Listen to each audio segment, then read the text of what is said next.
এই দেশ শুধু জামাত ইসলামের লোকদের নয়, এই দেশ শুধু রাজনৈতিক দলের লোকদের নয়, এই দেশ আমার শ্রমিক ভাইয়ের দেশ, এই দেশ আমার দেশের আবাল বৃদ্ধ বালিকার দেশ, এটা 18 কোটি মানুষের দেশ।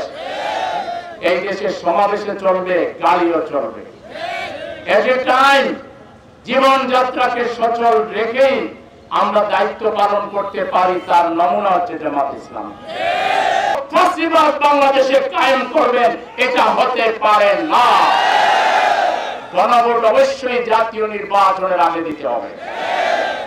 জামাত 50 বছর আগে যা বুঝে, আপনারা 50 বছর পরে তা বোঝেন। জামাত ভারতীয় আধিপত্যবাদের বিরুদ্ধে বলেছিল, ভারতীয় হেজেমনির বিরুদ্ধে কথা বলেছিল। জামাত কখনো স্বাধীনতার বিপক্ষে কথা বলেনি। আপনারা সেটাকে বানাইছেন স্বাধীনতা বিরোধী। এখন টেলাটা গত 17 বছরে বুঝেন নাই কিভাবে বাংলাদেশকে চলে বলে কৌশলে শোষণ করে, নির্যাতন করে, নিপীড়ন করে বাংলাদেশের দাবিদার রাষ্ট্র বানিয়েছিল যে ভারত, সেটাকে প্রমাণ হয় নাই। সুতরাং জামাত যেটা আগে বুঝে, আপনারা বহু পরে বুঝেন। আমরা পাবলিকের ভোট পোস্টে দিতে চাই না।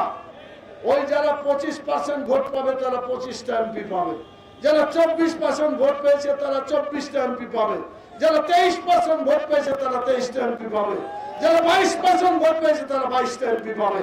জনগণের ভোট কিছুতেই আমরা ক্ষতি করতে চাই না। পরিষ্কার করে বলতে চাই, বিচার অবশ্যই হতে হবে। নির্বাচনের আগে বিচার জনগণ দেখতে চায়, বিচারের মুখোমুখি যারা হয়েছে তাদের ফলাফল জাতি দেখতে চায়। কোনো টালবাহানা করে বিচারকে দীর্ঘায়িত করা যাবে না।